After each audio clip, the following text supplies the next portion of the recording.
Welcome to the new and improved Inside the Boiler Room for ABMA. This podcast is now available as a video podcast on YouTube, in addition to the audio version that is on most podcast platforms. The boiler industry continues to innovate and explore new opportunities to address evolving customer needs and work toward creating a more energy efficiency and reducing energy impact. Today, I will be joined by Bob Langstine from Zeeco. We're going to explore the innovations and advances in hydrogen as an energy source. There are some big benefits to hydrogen, but also some challenges, and we're going to talk about that today. So right now, I'm going to bring in and welcome Bob to the podcast. Bob, welcome to Inside the Boiler Room. Thank you, Scott. How are you doing? I'm doing great today. I am amazed at how much ramp up there has been on the topic of hydrogen in the boiler room and burners and all the products.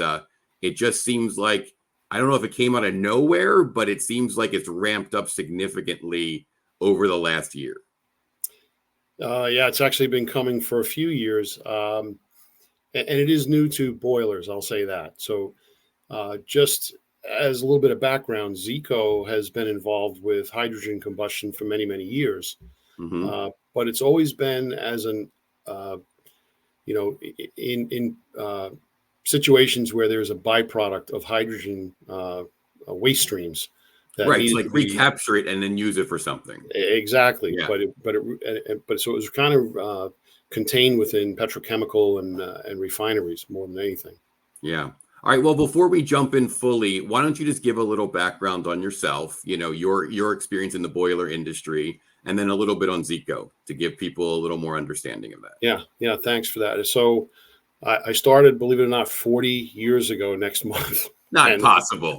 Not possible. And by the way, for our viewers and our listeners, still referees hockey games on the side. I worked the game last night. There you go. Awesome. Yeah. So I started out as a service engineer for one of the big boiler companies in the U.S., Combustion Engineering.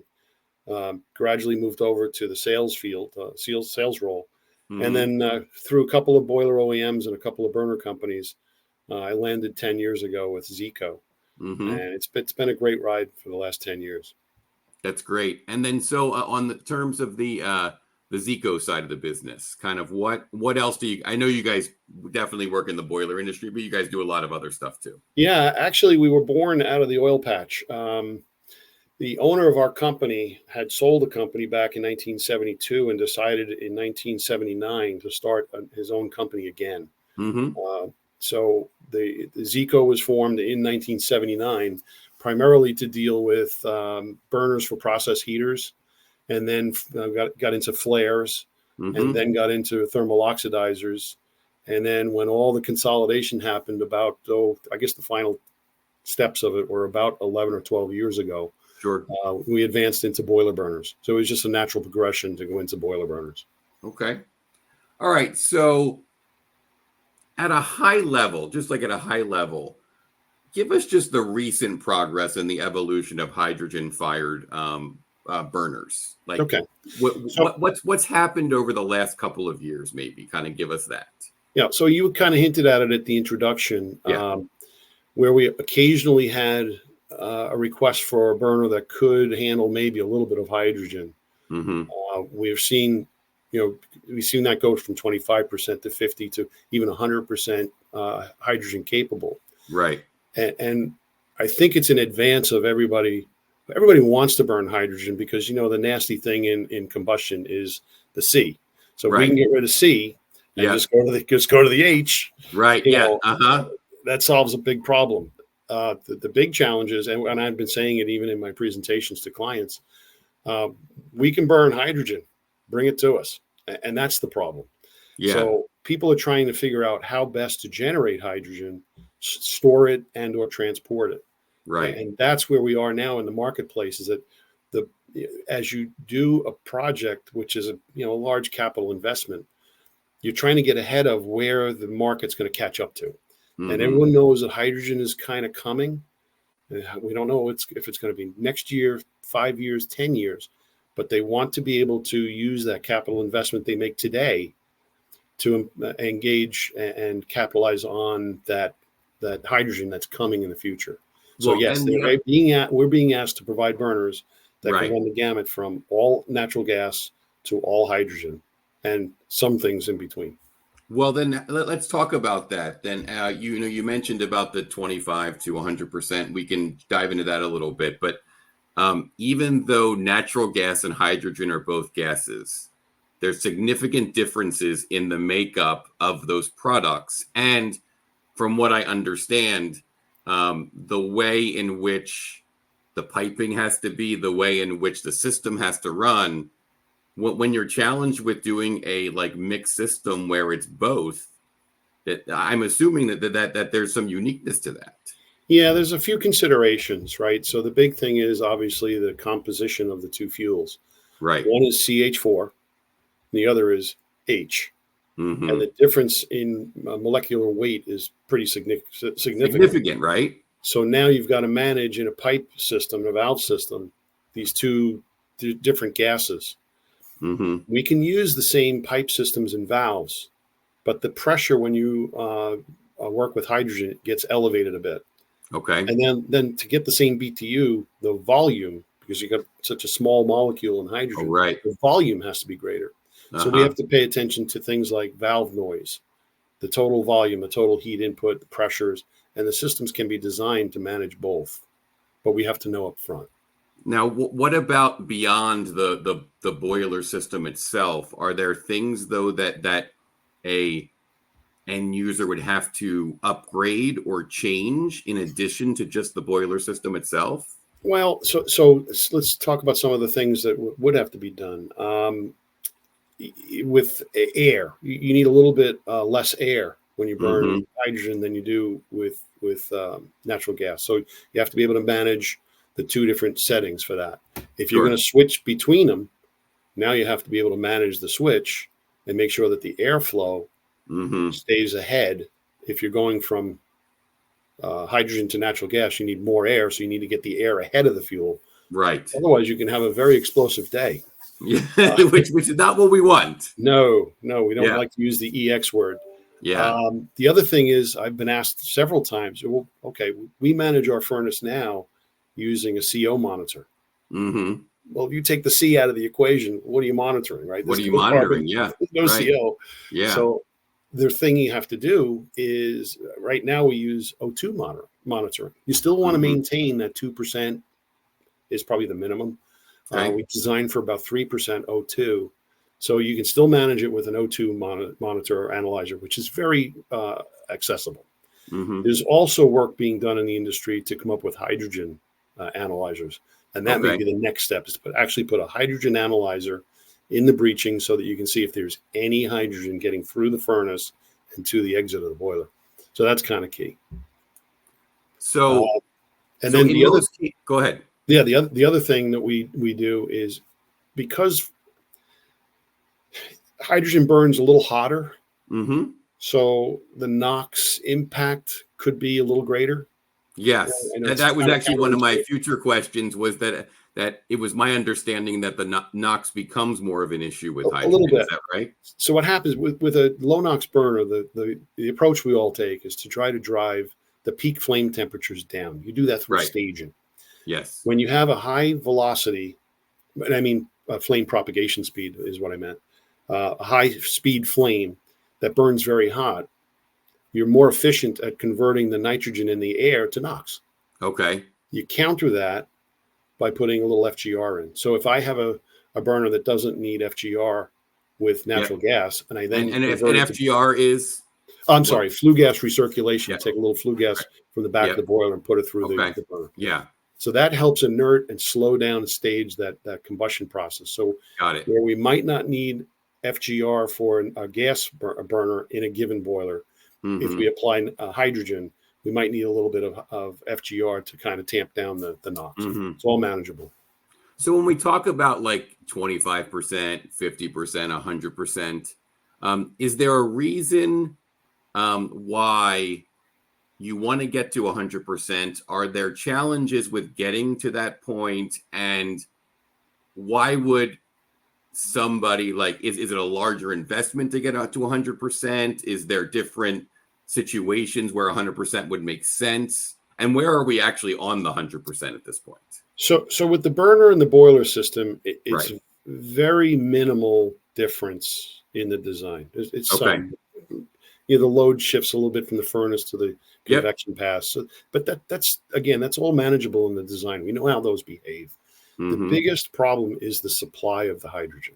Okay. So if a given client can supply 100% hydrogen, we can burn it. We've Yes. got units in Asia that are burning 100% hydrogen, 1.2 billion BTU an hour. Wow. Okay. So it's a lot of burners, but Yeah. it can be done. But they have the hydrogen. So Right. the big key is you got to get the hydrogen to the unit. Once it's there, we know how to burn it. And so what are the challenges on that today? The supply of hydrogen. Yeah, What right. is, and you actually talked about the storage. So why don't we kind of go into that a little bit? Yeah. So let's talk about the rainbow, right? You got all these different colors of hydrogen, pink and blue. Yeah. Well, and then the other thing I would just add is that we had a Boiler 2024. We had a panel on, the future of energy and the future of the boiler industry. And Mark Coleman made a really interesting comment where he said, it's great to talk about electric boilers. It's great to talk about hydrogen boilers. It's great to talk about all these other things. If you cannot access that in your facility, or there is no place to get it from, there's no conversation on that. If you cannot, on an electric side, if you cannot get the electricity needed to run that system, in that area, it's not going to happen. If you don't have a gas line, it's not going to happen, whatever that is. And so I think that it seems like that's also the challenge on hydrogen. Yeah, on the electric units, it's a lot like the charging stations, right? Right. Everybody would get an electric car if you could plug in at Publix and here and there. That's exactly right. Charging stations just aren't there. Yeah. Then you have the other issues about how far you can get. I mean, I just drove half the country, it seems, and I only stopped for gas once or twice. Yeah. Electric cars can't do that. Yeah. But with hydrogen, again, if you can't get it, it's a case of ready, fire, aim. We're ready. We're ready to fire. We just need the supply of the hydrogen. Mm-hmm. Now, there's a lot of work being done on ways to generate hydrogen. Big oil companies are working on it. Independent companies are working on it, and it's everything from electrolysis of water to reformation of coal into byproducts, including hydrogen. Mm-hmm. So these are all. I'd probably be underestimating if I said there's not. If there's less than 100 or more than 100 methods being explored right now to create hydrogen. I'm sure it's way more than that. So how are people getting it today? The ones that are installing the hydrogen products and are using them either at 25, 50, or 100%, how are they getting access to the hydrogen today? Okay, so let's put the petrochemical guys on the side because they have they have processes that are already generating hydrogen. That are already pulling it out. Yeah. Same with the carbon black guys. Yeah. But now you got folks that are trying to create plants right next to their facilities or amongst pods of plants. That's what I was thinking. That was what my thought was, is that they're like trying to create it on site. Yes. So there's companies that will park there. They'll build a new facility, say next to a paper mill. Yep. And then send the hydrogen across the fence to the paper mill. And I guess there's other businesses that these folks that are generating the hydrogen are in. So they have multiple streams of income. Got it. We're working with somebody who has got a process to reform coal, and their approach is let's take some of these old coal-fired plants that are either shut down or slated to be shut down. Okay. We've got a steam turbine, we've got electric distribution equipment, we've got coal handling equipment, we've got boilers to make steam. The only missing piece is the hydrogen. Yeah. So if they can put on site a device, or I'll call it a processing plant, to process the coal they're already getting into hydrogen and some other byproducts, we can take that hydrogen, convert that solid fuel boiler to a gas-fired boiler, but we use hydrogen as the gas. So it's interesting. It's a very interesting approach, and there's actually a plant with two units, more than 600 megawatts each, where this is going to be applied. So that's going to be the first case. That'll be the first case. Okay. Mhm. So we talked about this briefly about like a natural gas and hydrogen system. When we talk about like dual fuels, are there can hydrogen be really? I mean, so mixed is probably not the word, but can hydrogen be combined with all different systems, or is there some limitations on that? There are limitations. So generally, we say that up to about 30% by volume, Okay. you can mix or blend the Yeah. hydrogen into the natural gas, Okay. and the system can handle it. Okay. We prefer to have things like you want to make sure your connections are tight. Maybe we'll do welded connections instead of threaded, because that hydrogen molecule is so Hmm. small it can actually leak through the threads. No Valves, way. valves, yeah, valves need to be tested. Bubble tested with say helium, another very light gas, to make Yeah. sure that they're tight enough. Hmm. So if you can actually process the gas through without it leaking out of the system to get to the burner, up to about 30% volume, we're good. After that, it starts to have such an impact that you then want to reconsider the sizing of the Yep. valves, sizing the piping, and the pressures involved. And then Okay. we might apply two side-by-side systems, one for the higher pressure, higher volume hydrogen, and one for the Hmm. lower pressure, lower volume natural gas. So let's just get to the question of like this whole, the whole idea of like the environment and the impact on the environment. And obviously, the thought is that hydrogen is more environmentally friendly. So is that somewhat of the motivation here? Is there a financial motivation here? What is kind of like maybe the reasoning why this is being pushed? Can you talk to that a little bit? Yeah, I think commercially or financially, anytime you have multiple fuels that you can Right. campaign, I think you have a Yes. little leverage over your suppliers. Got it. Sure. So maybe if you have a reliable hydrogen solution, maybe you can work a better contract with your gas guy. Yeah. So that's one thing. Now, Yeah. in some cases, the gas and the hydrogen might be supplied by the same people. Yeah. Got it. Yeah. Uh, Otherwise, I think it's just a matter of long term planning for the asset. Yeah. And as the regulations start to tighten up, Yes. again, it's carbon is the bad boy, and Right. if you can get the carbon out, if you can't get the carbon out, then you may have a different problem down the road. So as far as the pricing of the units, is there really that much of a difference? Like on the No. electric side, obviously there is, right? Electric systems, if you have to get a certain wattage, it can really get expensive. On the Yep. hydrogen side, it's not really different than natural gas. No, not really. Okay. Maybe there's a small percentage of 5 or 10% Yep. adder for certain equipment because it has to meet certain codes or leak Mm-hmm. testing and things Mm-hmm. or things of that nature. Maybe a little more stainless involved.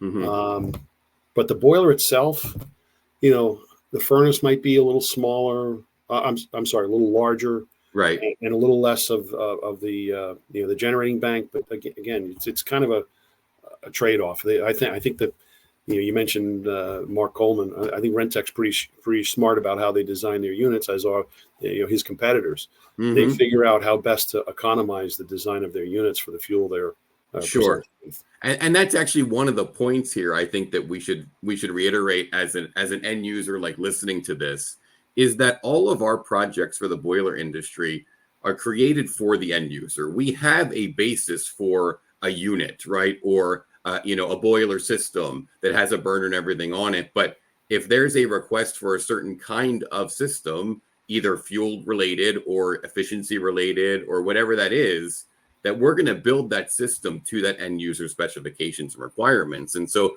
there might be some uniqueness there, but in the end, we're still trying to focus on the end users and their needs. Yeah, if you're going to get to the conclusion of that's a horse of a different color, you want that to happen up front, not in the Yeah, back. yeah, exactly. So, are there certain? Maybe we can get back to what you were saying before. There are certain sectors you said that have used hydrogen for a long time because it's a byproduct Yep. of the system. Yep. And can you talk to that a little bit, and then also talk to are there certain sectors where this makes more sense, or maybe the 100% versus like an additive kind of thing? Or is it kind of like one of those things where it's just a new technology, it's a new evolution, and at some point it might make sense for anybody who has access to hydrogen. Right. So I'm gonna take some examples of plants in Louisiana and Yeah. Texas. Yeah, great. There are clusters of plants that are seemingly on the same property. They're divided by fences or just Right. areas. One guy has the power plant, the steam plant, and the other guy Uh-huh. makes this byproduct with that byproduct that goes over here, and they're all synergistic. Yeah. So in cases where hydrogen is one of the byproducts of those systems, Right. then it makes sense for people to, if the hydrogen is available, they can burn it there. Right. For people who have plants like that one more process to add another little segment to create hydrogen specifically to burn it, then they're looking at not the hydrogen being the byproduct, but the other byproducts feeding something else. Got You it. might find another add-on Right. cluster has nothing to do with us. Right. But now the hydrogen is coming into the boiler house. So those are cases where it makes a lot of sense. We've heard talk about, there's gas pipelines all over the place that most people have no idea where they are. We for sure know that there are huge gas pipelines running across I-10 basically. Yep, sure. So there are companies out there that are developing hydrogen